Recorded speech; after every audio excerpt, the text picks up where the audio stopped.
It's not true. That's not true. Absolutely false. Mayor, Yeah.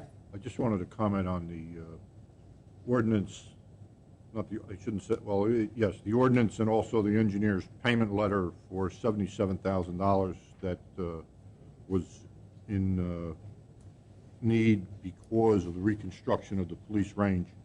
And this is quite a bit of money that is spent that the general public really doesn't see and doesn't have the opportunity to utilize. However, it is very important in terms of the safety of the officers as they qualify, and equally as important, it will have an impact on the cleanliness of the environment in terms of recovering the lead from the rounds that are fired during the course of the qualification for the police officers, which happens twice a year.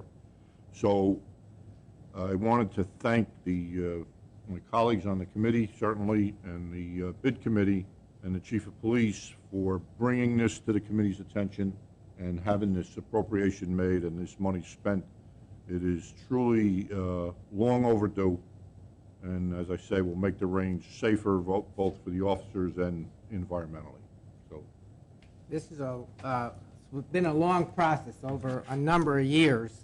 And first they did the cleanup and cleaned up all the lead in the soil. And now we're implementing a good way to continue the police firing range and eliminate any of that contamination going no more forward, contamination. which is just terrific. This is very good. Is that it, Jerry? This is the final Well, we have some phase of it? minor phases. I think we want to pave the area between the field where they shoot, and we actually still have to get rid of the soil. Okay. So we still have that soil. We're waiting for the test results to come back to determine the level of contamination, which will affect the disposal cost. But yeah, we're there. It's been a long time coming. It has, and the blacktop will obviously capture any airborne lead as a result of the powder when the round is fired, but more importantly, it will enable the officers to police up the brass, if you will, as the rounds are expended. So rather than having them fall in the dirt and wind up getting ground into the ground. So the paving portion of it will be, I guess, the next step, and it's just equally as important. Thank you. Is that it from the committee? Okay. Now entertain a motion to open to the public. So moved. All in favor? Aye. Aye. Anyone from the public? Hi, Carol from Chanko, Malaportis Road in Whippany. At our last meeting, my neighbor Irene Feldman came and asked the committee to look into some problems that we have with two homes on our street. One is a rental, and the other one is a house that was renovated without the proper permits, and the owner doesn't live there, and she doesn't have a certificate of habitability.